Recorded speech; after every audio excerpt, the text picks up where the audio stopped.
Welcome back, Curry Crew, and today we're going to be making quesadillas. So how do we make them? Simple. First you take a dilla and then you queso it. However, if you really want to know, then this video is for you. All you need is a flour tortilla, some delicious veggies, and lots and lots and lots and lots and lots and lots and lots. What was I talking about again? Oh yeah, lots of cheese. So without further ado, let's get to it.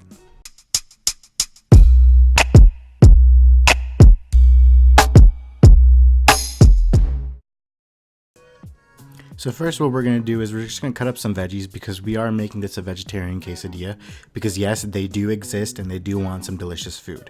So all I've taken here is I've taken a yellow squash, and what I'm going to do is I'm going to dice it up into some little cubes so that they'll be easier to cook later on when we are sauteing them and seasoning them as well. And also you kind of want it to be a little bite-sized piece because you want to actually realize that there is squash in there, not that there's nothing else in there except cheese, although the cheese is going to be the biggest component.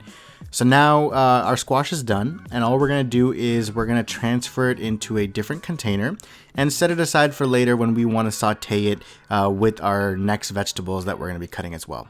So then next I'm going to be cutting up some bell peppers. So here I've taken some nice mini peppers and I'm going to chop them up into really nice small bite-sized pieces. I don't want them to be too big, and you can remove the seeds if you want to. You don't have to if you don't want to. Either way, it's not going to make that much of a difference. And you just want to chop them up into little bite-sized pieces and again set them aside. So there we have our peppers, and then we're going to take this over to the stove and cook them. So next we're going to be making some delicious sides. So first we're going to make some guac, and all you need for guac is the meat or the flesh or whatever you want to call the inside of an avocado. So all I'm doing here is I'm cutting open my avocado. We're going to remove this seed because we're not going to eat it, because why would you put a seed in a guac? Like, please don't do that. And next what we're going to do is once we've opened up both our avocados and removed the seeds, we are going to scoop out that creamy goodness that's on the inside. And the easiest way to do so is to just basically take a small butter knife and cut little square cubes into the avocado. And as you can see, not only am I struggling, it didn't make that much of a difference. So you can scoop it out whichever way you want because I just tried to be fancy. However, you can scoop it out any way that is easy for you. And once you've scooped out all of the avocado from the two avocados, what we're going to do is we're going to take one spicy boy, also known as a jalapeno, and we're going to cut it in half, and we're going to use a spoon to scoop out all the seeds and the veins that are on the inside. Next, we're going to cut it into really tiny pieces, so tiny that they still can't hurt you, although they will still be very spicy. And what you want to do is you want to chop them into super tiny pieces so that you can add it into your guac and still feel a little bit of that heat coming through from the jalapeno, but you don't want it to be so spicy that it burns you. Next, we're going to chop up a little bit of an onion. We're going to use about a half a red onion. If you want to learn how to chop an onion properly, you can watch one of our basics videos. We have it in there. And once we chop this up, we're going to add it into our bowl with our jalapenos and our avocados. Next, we're going to take a lime. And you want to roll it on the counter just because it releases some of the juices in there, makes it easier to juice later on. You cut it in half, and then you're basically just going to squeeze it into your bowl with the rest of your guac mixture. And then finally what we're going to do is we're going to take 1 clove of garlic. You want to press down, makes it easier to remove the skin of the garlic itself. And then what we're going to do is we are going to take it and just grate it into our avocado mixture right there. Because this will make sure that it's not super bite-sized pieces, but it also gives you that flavor of garlic into your guac. And then next what we're going to do is we're going to add a little bit of cumin. You want to add about maybe 2 to 3 pinches of cumin. You want to add maybe 1 or 2 pinches of salt. And also about a pinch or 2 of black pepper. And then next you want to just take a fork and you want to push down. And if you're like me, you'll realize that you took a bowl that is way too small and you need to transfer it to a bigger bowl or else you're going to make a mess. So that's what you're going to do next. You're going to reach over to the other side of the counter, grab a bigger bowl because you realize you need to, and you're not going to worry about the consequences. The person doing the dishes is probably going to be pissed off at you, but that's a problem for future you. You don't need to worry about that right now because right now you're just making some delicious guac. So you want to continue taking that fork, you want to mash it up until your guac becomes an even consistency and you don't have too big of a chunk left behind because you want it to be creamy and scoopable. You don't want it to be so chunky that when you take a chip, you have this giant avocado piece in there. And then all you want to do is add a little bit more pepper after you taste it. You can maybe also add a little bit more salt if you think it's necessary. You don't want to season too much early on because you don't want it to be too salty or too peppery later on, and you can't really fix that. So you just want to make sure that you're always tasting in between. And there you have it. Your guac is pretty much ready to go. And next we're going to move on to our next side. So for our next side, we're going to be making some delicious salsa, and what I did is basically took 3 tomatoes and I boiled it in some hot water, and now what we're going to do is we're going to remove that skin from those tomatoes, and the way to do so is to basically take the tomatoes that were in the boiling water, scoop them out, and transfer them to a container filled with ice water. And what we're going to do is we're going to transfer all 3 tomatoes into this ice water, because this ice water is going to cool down the tomato and make it easier to remove the skin later on when we need to. And then what we're going to do is we are going to set a timer for about 2 minutes until these tomatoes are ready to be peeled. And in the meantime, you can use this time to, practice some of your dance moves. You want to practice your salsa moves because we're making salsa. You want to just be whimsical. You can run around the room, do whatever you want, because this 2 minutes, these are your 2 minutes. Nobody can take these 2 minutes away from you, because nobody can stop you right now. So what you want to do next is you want to take the tomatoes out of the water, and you're going to see it's super easy to peel them now because the skin essentially just slides off. And then you just want to throw it on the side because you don't want to worry about where you're going to put that right now. Just throw it on the side. Nobody knows. Nobody will ever know. And then all you want to do is take that tomato and put it into a food processor. And you're going to repeat this step with the next 2 tomatoes. As you can see, it's a breeze to remove the skin. And again, you're just going to throw that skin on the side because, again, nobody's around. Nobody's around to see this. Just do it. No one knows.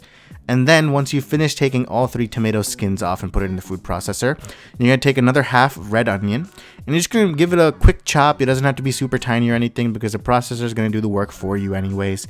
And you want to just throw it into that food processor right there and make sure that you don't leave too big of a chunk or else the processor won't work.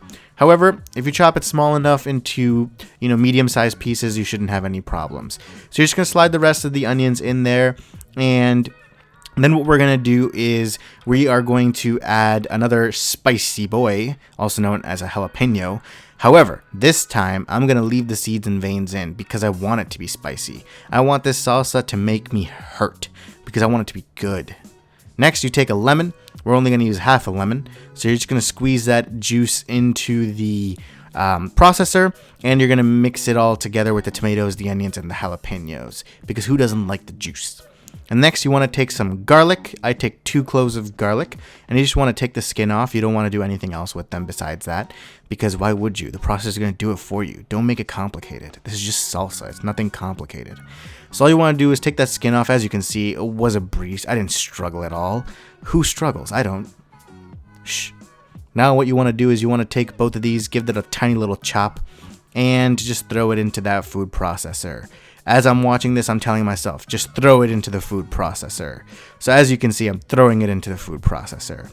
And next, what we're going to do is we are going to ignore the mess that we just made, and we're going to take it over and process this.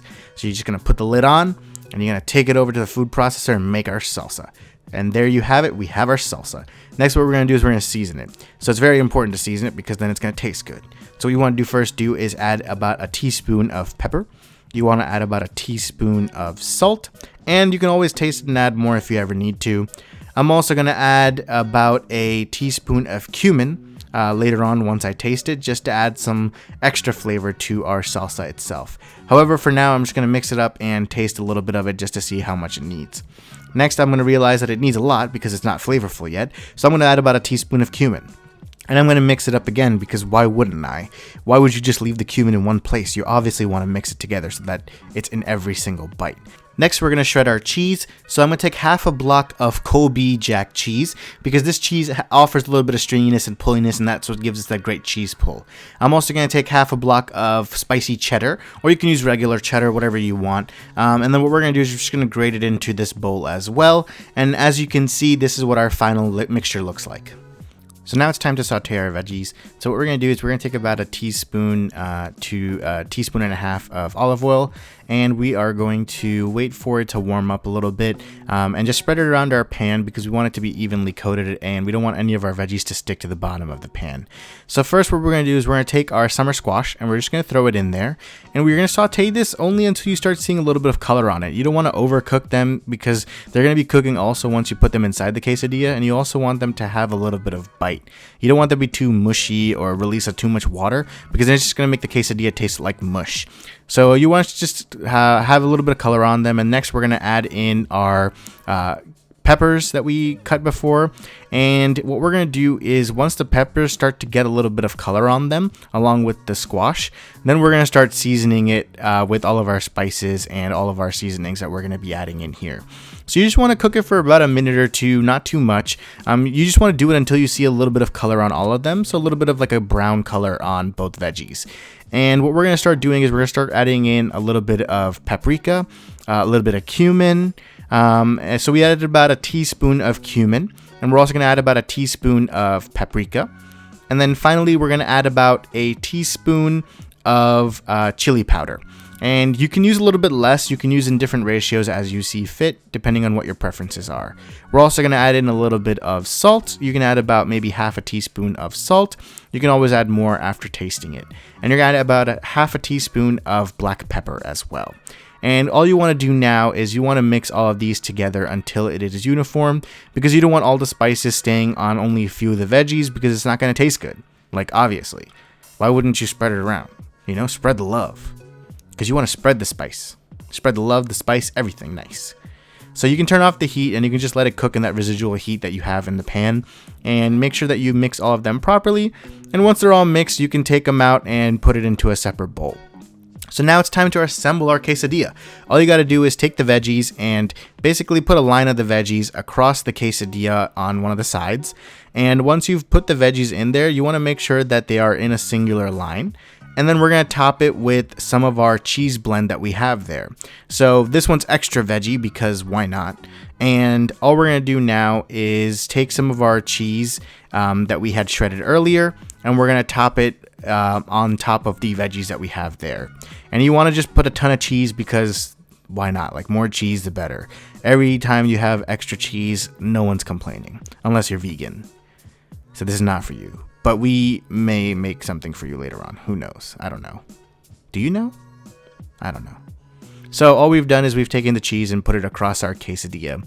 And what we're going to do now, as you can see, is we are going to close the quesadilla just by folding it over and patting down. And then once you push down and make it like a nice flat mixture, you're going to realize that, hey, guess what? I forgot one of the ingredients. So then you're going to take that and you're going to pretend like you're going to take it over, but you're going to open it back up just so you can pop your green onions in there, because you realize that, hey, I forgot the green onions. The green onions give a nice bit of taste in there, also a nice bit of spice as well. Not too much, just a little bit of a fragrant flavor in there. So you're just going to top some green onions into your quesadilla. And then what you're finally going to do is, once you've done that, you're again going to fold it over like you should have done the first time. And you're going to press down again. And then you're going to take this quesadilla and we're going to take it over to the pan and cook it. So in order to cook our quesadilla, what we're going to do is we're going to put about a teaspoon to a teaspoon and a half of oil in our pan and let it heat up until it's very, very hot. And then next what we're going to do is we're going to take our quesadilla and put it right on top of that hot pan. And we're going to let it cook on each side for about a minute. We don't want it to be too much or else it's going to burn on that side. So you're going to flip it over after about a minute, minute and a half. And as you can see, you're going to get a nice crispy side on one of them. And then you're going to cook it for a minute on the other side as well. So guys, here's our quesadilla. It has cooled down a little bit, so we're ready to cut into it. I'm just going to cut it into little triangles because why not? I like triangles. I don't know. I like shapes. So once I cut it into it, once I pull it apart, you can see every single layer in there. You can see the cheese, you can see the veggies, and the cheese is just like ready to ooze out. So I'm going to cut the rest of my quesadilla, and you can serve it with whatever sides you want. So guys, hope you guys liked the video. Make sure to like, share, and subscribe. Also, stay tuned because next week we're going to have an amazing video where we're going to be cooking some different pastas, and that's going to be fantastic as well. So our quesadillas are done. You can serve it with the sides that we showed. You know, you can serve it with some guac, some salsa, some sour cream, whatever you want to serve it with. So without further ado, stay tuned for next time.